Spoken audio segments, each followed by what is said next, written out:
Howdy to the Lone Star State's Cowboys Nation. Your like and subscription to this video are essential for us. Please consider it. Thank you for your support. A hot topic on the betting scene, especially over at DraftKings, revolves around where Josh Jacobs from the Raiders will kick off the 2024 and 2025 season. The Dallas Cowboys are listed among the top contenders, suggesting they might be in the market for a fresh running back talent. This speculation especially holds water if the Cowboys choose to bid farewell to their current free agent, Tony Pollard, in the coming offseason. DraftKings ranks the Cowboys as the third most likely destination for Jacobs if he parts ways with the Raiders, where he's been since being their first-round selection in 2019. Dallas is currently at plus 850 odds to acquire Jacobs, trailing behind the Chargers at plus 550. The Texans lead the pack with plus 650 odds, positioning them just ahead of the Cowboys in the race to sign Jacobs. Certainly, the Cowboys might opt to retain Pollard for the upcoming season, possibly with a franchise tag or by negotiating a more extended contract at a reduced rate.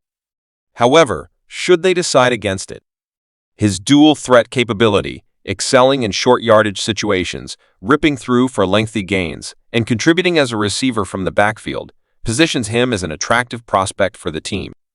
Similarly to Pollard's recent performance with the Cowboys, Jacobs experienced a decline in productivity in 2023. After topping the NFL with 1,658 rushing yards in 2022, his output dropped to 805 yards in 2023, placing him 25th among league rushers. This downturn will undoubtedly impact Jacobs' market value as he enters free agency this offseason. Last year, he skipped training camp in hopes of securing a substantial raise over the franchise tag placed on him by the Raiders before the season. Eventually, Jacobs settled for a one-year contract valued at $11.4 million, despite aiming for a more extended agreement. This season, Jacobs' absence in the final 4 games due to a persistent quad injury certainly won't bolster his case. During his downtime, Zamir White, the Raiders' second-year running back, stepped up impressively, amassing 397 yards over those games and maintaining an average of 4.7 yards per carry. This performance has fueled doubts about the Raiders' interest in re-signing Jacobs. Should he become available, the Cowboys are likely to be key players in his pursuit during free agency.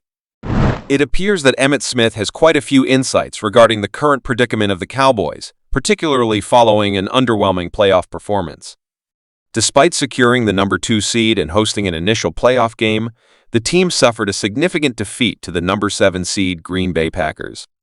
Smith expressed his dissatisfaction, and during a revealing discussion with Mike Florio and Chris Sims from Pro Football Talk, he admitted to being surprised by the absence of any coaching changes for the Cowboys. Smith initially leaned towards the idea of Sean Payton taking the reins after the Cowboys' disappointing loss to the Packers, with many assuming Mike McCarthy would be shown the door. Yet, as the situation has unfolded, even he admits to being in the dark about the team's next steps. The clear path once envisioned now seems clouded with uncertainty.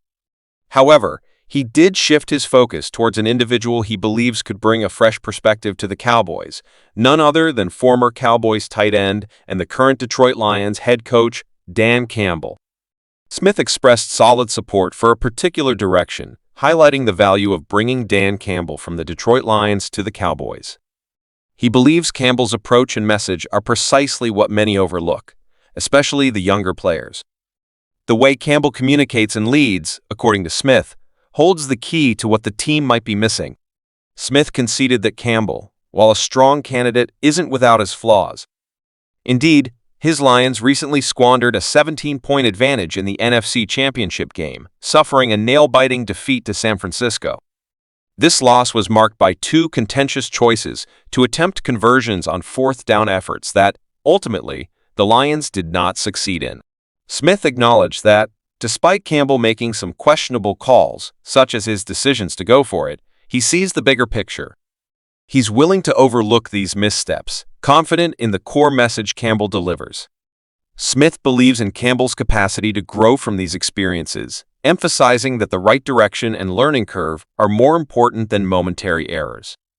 Smith perceives a noticeable shortfall in determination within the present Cowboys lineup, which is precisely why he advocates for bringing in Campbell, renowned for his motivational prowess, as one of his foremost attributes. These days, it seems like the attitude is more about boasting. Yet, they receive accolades for accomplishments they haven't achieved. There's a tendency to award them for minimal effort, while they coast on the franchise's former glories instead of forging their path or contributing to the legacy that's been laid down before them. Smith mentioned that his understanding of the Cowboys' storied history served as a significant source of inspiration during his early playing days, an element he finds lacking in today's team roster. Smith entered the Cowboys with a clear conviction he couldn't let down legends like Tony Dorsett, Robert Newhouse, Calvin Hill, or Bullet Bob Hayes in the running back position.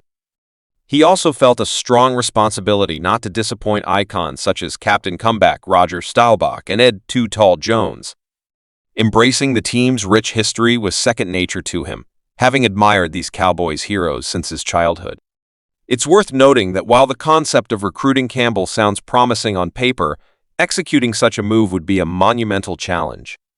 Campbell committed to a 6-year contract with the Lions in 2021, meaning for him to make the switch to Dallas, he would need to both desire a departure from Detroit and have the Lions' consent to make the transition happen. Acquiring Campbell would also require the Cowboys to part with a significant number of draft picks, considering Campbell's lengthy contract and his status as one of the NFL's top coaches. Reflecting on the unprecedented coach trade in 2002, where the Buccaneers traded 2 first-round picks, 2 second-rounders, and $8 million to the Raiders for John Gruden, landing Campbell could demand an even steeper price. In sum, Emmitt Smith's steadfast belief in Dan Campbell's potential to invigorate the Dallas Cowboys speaks volumes about the transformative leadership the team desperately needs. Despite the challenges and potential costs associated with prying Campbell away from the Detroit Lions, Smith's endorsement underscores a broader truth. Real change often requires bold moves. Campbell's proven track record of inspiring his players, combined with his unique approach to coaching, aligns with the kind of spirited determination and legacy awareness that Smith himself valued as a player.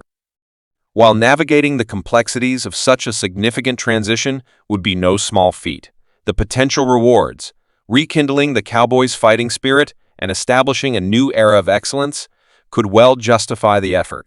In embracing Campbell's leadership, the Cowboys could find themselves not just recalling past glories, but building new ones, ensuring the team's legacy continues to evolve in the hands of someone who truly understands what it means to wear the star. We value your feedback. Please subscribe and leave your opinion in the comments.